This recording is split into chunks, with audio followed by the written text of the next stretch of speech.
अस्सलाम वालेकुम। Guest list की नई एपिसोड के साथ मैं हूं उमैर अलवी और आज मेरे गेस्ट हैं एक्टर सैयद जिब्रान। जी जिब्रान, कैसे हैं आप? मैं बिल्कुल ठीक। Thank you very much for having me here. नहीं, आजकल तो भाई आप हर जगह ही नज़र आ रहे हैं उसमें, ख़ास तौर पे कभी एक जगह हवेली के अंदर, कभी हवेली के बाहर, हाँ, उस तरह हर जगह नज़र आ रहा हूँ, वरना एक ही जगह नज़र आ रहा हूँ। मगर बहुत अच्छा नज़र आ रहे हैं। लोग पसंद भी कर रहे हैं आपका यस, ड्रामा, गुड। जिनकी शादी उनकी शादी।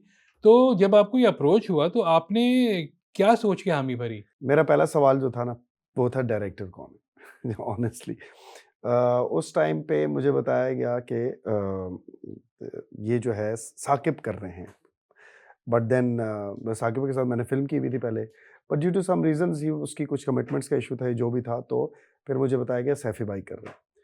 तो दोनों नाम ऐसे थे कि मैं ना नहीं कर सकता था। तो मेरा तो जो सवाल था वो ख़ैर उसी टाइम सॉल्व हो गया था because I was confident with the director, क्योंकि सब्जेक्ट ऐसा है, ये बहुत ही एक एक्सपेरिमेंटल सा सब्जेक्ट है, यू माइट एग्री कि हमारे प्राइम टाइम पे इस तरह का ये काम नहीं चलता। सो या ये आर हो जाता है या पार हो जाता है। सो मुझे सिर्फ़ ये था कि डायरेक्टर पक्का होगा तो वो इस चीज़ को कम से कम सेंसिबली हैंडल कर लेगा, और वो हुआ फिर। सैयद नबील डायरेक्टर हैं या इसके। ही वाज़ द इससे राइटर। पहले भी आपको वो जिनज़ादा में भी ले चुके हैं। यस, तो आपको यस। आजकल जिन बनने का इतना शौक क्यों है? मुझे नहीं है, लोगों को मेरे अंदर कोई जिन नज़र आता है शायद। सो दे कीप मेकिंग मी जिन। बहुत सारे लोगों को लग रहा था ये सीक्वल है उसका। मुझसे वो सवाल पूछ रहे थे, मैंने कहा नहीं, वो तो बड़ा अच्छा जिन था, घर के काम-वाम कर देता था। ये तो सबको सफाया करेगा।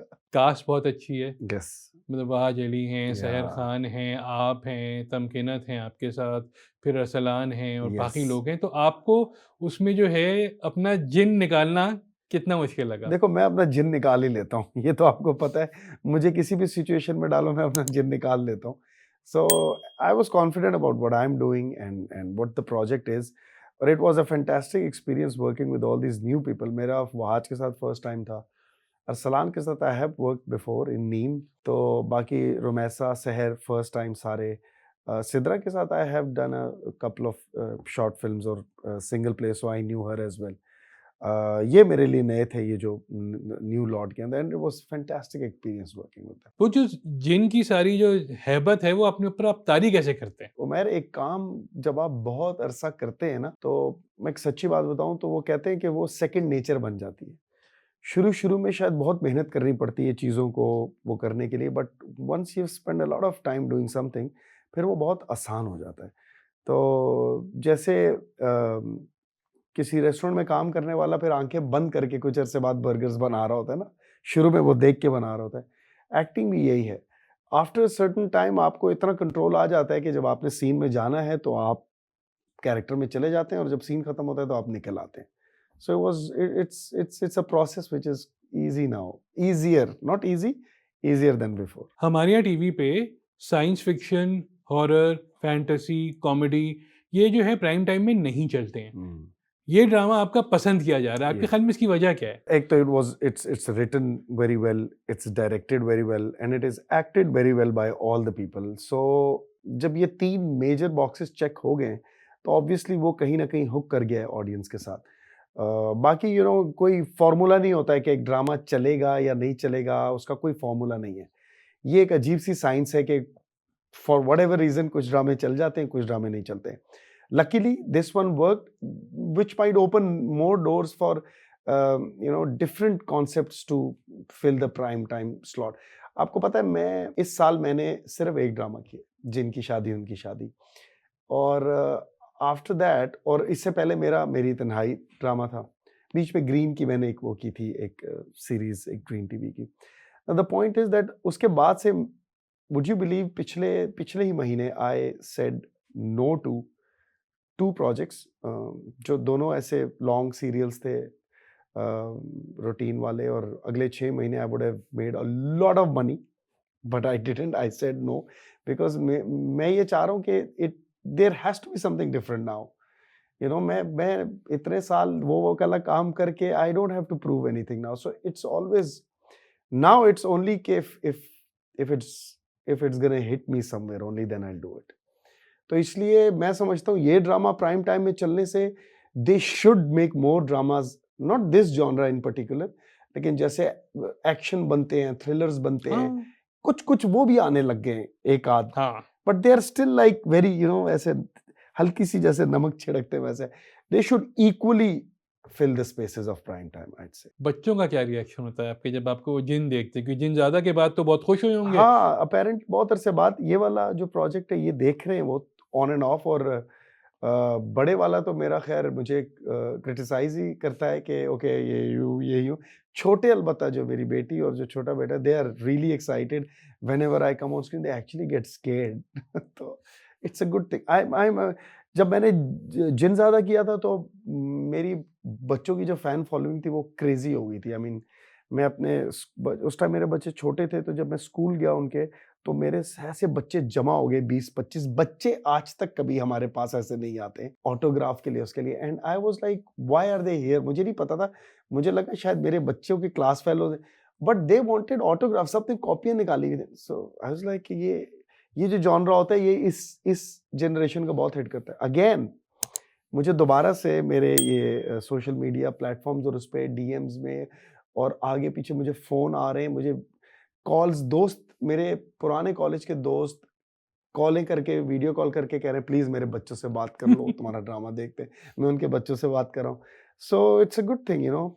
मैं आगे की अपनी व्यूअरशिप सिक्योर कर रहा हूँ for the next 10-15 years, because यही बच्चे फिर हमारे व्यूअर्स होंगे। कॉलेज की बात की आपने अभी, तो आप एक्टर तो बनने नहीं निकले थे, आप तो Yeah. डॉक्टर बनने निकले थे। या ये अचानक एक्टिंग में कैसे आ गए? यार ये तो पहले भी मैंने आपको बताया और अब तो गालिबन काफ़ी लोग जानते हैं। मेडिकल कॉलेज के 3rd ईयर में एक शर्त लगी थी कि टीवी में आना है, और देख लो शर्त जीत गया तो आज यहाँ बैठा हूँ। So it all started in किसको फन। देख के लगी थी शर्त? ओह! अच्छा, तो पूरा होमवर्क करके आए हो। कितनी बार पूछोगे ये बात मुझसे तुम? लोगों को हिफ्ज़ हो जाना चाहिए। भाई वो एक ज़ारा शेख हमारी एक्ट्रेस होती थी, उनका पोस्टर लगा होता था हमारे कॉलेज के सामने, बट जैज़ गर्ल का बड़ा कंट्रोवर्शियल सा पोस्टर किसी ज़माने में आया था। तो उसको देख के ऐसी बात हो रही थी कि ये जो लोग हैं ये तो कोई और ही लीग के लोग हैं, ये कैसे एक्टर बन जाते हैं? मेरा दोस्त बोल रहा था ना, आई वाज़ लाइक कोई भी बन सकता है बस अगर आप इस काम में चले जाएँ। उसने बोला नहीं, नहीं ये हर कोई नहीं कर सकता। मैंने कहा क्यों नहीं कर सकता? कर सकते। कह रहे तू टीवी में आके दिखा फिर। That's how it started and you know then things got pretty serious after that. क्या आपने फिर डॉक्टरी भी कंप्लीट की अपनी? या आई हैड टू। मुझे 2 साल तो मैं साथ-साथ चलाता रहा। फाइनल प्रॉफ जब आया हमारा तो फिर मैंने ऑफ किया एक्टिंग को, वो लगाया, खत्म किया। Then I came to Karachi. सिर्फ 1 साल के लिए आया था। मेरा प्लान नहीं था कोई सीज़न्ड एक्टर बनने का। बट एमबीबीएस करने के बाद मैंने सोचा यार 1 साल जाके कराची में ज़रा मेन लीग में जाके देखता हूँ, क्योंकि पिंडी और लाहौर तक जो काम है वो बड़ा लिमिटेड था। हाँ। सिटकॉम्स कर लिए और ये कर लिए, वो जो सीरियल्स होते हैं बड़े वो यहाँ बनते थे। तो मैं 1 साल के लिए अपने फादर को बोल के आया था कि मैं जाऊँगा, मैं देखूँगा। एंड यू नो वो कहते हैं as they say then he never looked back, so I never looked back. मुझे शहर ने वापस जाने ही नहीं दिया फिर। अगर आपने कभी सेट पे किसी को रिकमेंड कर दी दवा तो वो यकीन करता है क्या? देखो मैं खुद लोगों को दवा देने से पहले, रिकमेंड करने से पहले कहता हूँ नीम हकीम खतरा है जान। तो बेसिक्स तो बता देता हूँ, लेकिन डिटेल में मैं I would never you know advise anyone unless I am sure कि I know what I am saying. नहीं, कोई आ जाए कि यार जिब्रान के सर में बड़ा दर्द हो रहा है। तो मैं कहूँगा पैराडोल खा ले। सर में दर्द के लिए तो यही है। बहुत कम लोगों को ये बात याद है कि फवाद खान के बाद जट एंड बॉन्ड में बॉन्ड आप थे। यस वो यस। कैसे हुआ था? वो भी देखो, वो भी सैयद नबील की वजह से हुआ। मेरे ये राइटर्स हैं, अच्छा, या ये इस्लामाबाद के राइटर हैं। तो जब मैंने पीटीवी इस्लामाबाद से काम शुरू किया तो मेरी वहाँ इनसे मुलाकात हुई। तो ये तब सिटकॉम्स लिखते थे, हाफ सेट, और you know he was like the writer for दो सिटकॉम्स। मैं इनसे मिलता था कि यार उस उधर थोड़े से ही लोग हैं हाँ। पिंडी इस्लामाबाद सेक्टर में। तो मैं पीटीवी का काम करके घर में जब टीवी देखता था तो मैं जट एंड बॉन्ड देखता था, और मैं कहता था यार ये कौन लोग हैं, ये डांस भी कर रहे हैं, फाइट भी कर रहे हैं, ग्लैमरस सा। पीटीवी का काम एक खास मिजाज का होता है। तो मुझे फिर सैयद नबील भाई ने बताया कि ये जट एंड बॉन्ड लाहौर में होता है। तो 4th ईयर में था गालिबन, इन्होंने मुझे बोला कि यार चलो लाहौर चलें, समीना अहमद से मिल के आते हैं। वो जट एंड बॉन्ड की प्रोड्यूसर हैं। तो मैंने कहा चलें। मैं इनके साथ लाहौर गया, समीना अहमद जी से मिला। तो वो मुझसे मिली और उन्होंने मिलते ही मुझसे कहा सुनो बॉन्ड करोगे? एंड आई वाज लाइक मैं इसके लिए गया भी नहीं था, मैं तो ऐसे पीआरिंग के लिए गया था कि यार मिल के। And when she said bond करोगे, I was like is this really happening? मेरे पास नो कहने का जवाब ही नहीं था। मैंने बोला of course. And I kind of auditioned and I you know I was like a good looking kid at that time. अभी जवान भी सा हैं? well, तो खैर वो इंस्टेंटली मेरा, और एक्टिंग मैं कर चुका था तारिक मिराज साहब वगैरह के साथ, तो उन्होंने बोला डन। मैंने 1 साल हर हफ्ते पिंडी से लाहौर आता था, शूट करके वापस जाता था एवरी वीक। मैंने आई थिंक 40 तक फवाद ने किए, फिर 80 तक मैंने किए। अगर आपको ये वीडियो पसंद आई तो अभी सब्सक्राइब करें। इतने सालों बाद भी आपको जो है क्या चीज़ मोटिवेट करती है एक्सपेरिमेंट करने पे? आई थिंक 2 चीज़ें। Number 1, I am board of the routine work, honestly. That's the main reason. Number 2, motivation ये होती है for every actor worth is salt, वो जिंदा होता है अपने काम की अप्रिसिएशन के लिए। So if I want to do something different, I would want to prove it to the world that okay, this is something I think I can do, and obviously I would want it to be that convincing कि वो उसको पसंद करें। So the motivation is that people like that work, and the reason is that I'm bored of routine work, so that's the 2 things. And obviously अच्छा, मजे की बात, इस तरह के काम के लिए मनी मोटिवेशन भी नहीं होती। पैसा हमें ये जो रूटीन का काम होता है इसमें ज्यादा पैसा है, डू यू नो दैट? हाँ। क्योंकि अगर मैं ये वाले जो अभी जैसे मैं प्रोजेक्ट्स छोड़ रहा हूँ, अगर मैं ये करूँ, I make the most money in them, but that's not the motivation now. So now the motivation is the other things. एक आजकल मामला चल रहा है पेमेंट इशू का, जो एक्टर्स बात करते हैं, जिसमें सीनियर एक्टर्स भी बात करें, डायरेक्टर्स भी बात करें। आप इसको कैसे देखते हैं? क्या ऐसा There है? has always been there. देखो, प्रॉम्प्ट पेमेंट तो कभी भी नहीं हुई। मैं ये नहीं कहूँगा कि पहले अच्छी होती थी, अब लेट हो गई है। So we have kind like gotten used to it, कि अब मैंने प्रोजेक्ट किया है तो मैं महीने 2 का विंडो रखूंगा कि मुझे इतने टाइम में पेमेंट मिलेगी। I would be a fool to even think कि मेरा काम आज खत्म हुआ है और कल मुझे पैसे मिलेंगे। ऐसा कहाँ होता है? तो इधर रेगुलर सैलरीज लेट हो जाती हैं लोगों की, तो ऑर्गेनाइजेशंस में। So payment late has always been there, is there, and because even we know that the cycle is, the advertising agencies are going to pay the channel is going to pay the production house is going to pay the actors. तो ये cycle में कहीं तो hitch आ ही जाता है, so delays are there.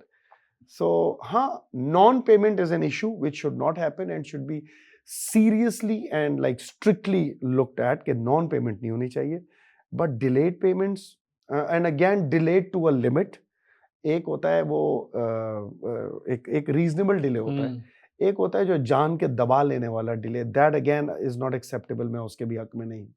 तो delay को इतना सीरियस नहीं लेना चाहिए, बस बेकार की जो डिले और नॉन पेमेंट को सीरियस लेना चाहिए। एक और मसला हमारे बहुत दरपेश है हमारी एक्टिंग इंडस्ट्री के खास तौर पे, सोशल मीडिया को देख के जो है, फॉलोअर्स देख के उनके लोगों को कास्ट कर लेते हैं। टाइम्स आर चेंजिंग नाउ, मतलब मैं ये समझता हूं कि पहले वक्तों में टैलेंट जो था वो सबसे आगे राइड करता था, और वो बाकायदा राइड करता था, बाकी चीजें पीछे आती थी। अब talent is just a part of the whole package.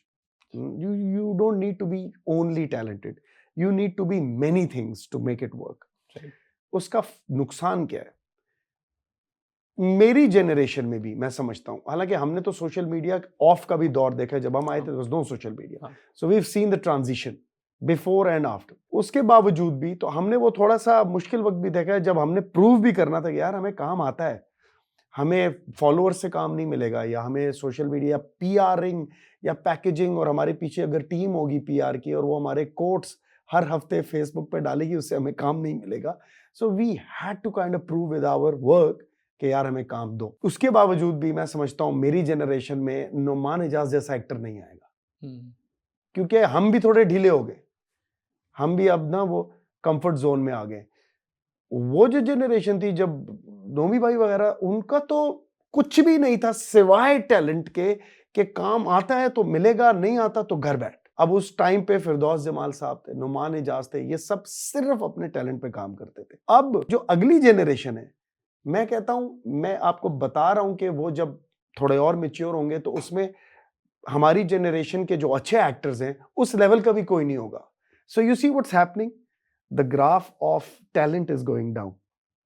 So but times are changing, so industry उसी तरह चल रही है। अब काम पूरे पैकेज के साथ होता है, क्योंकि अब कमर्शियलिज्म बहुत ज्यादा हो गया है।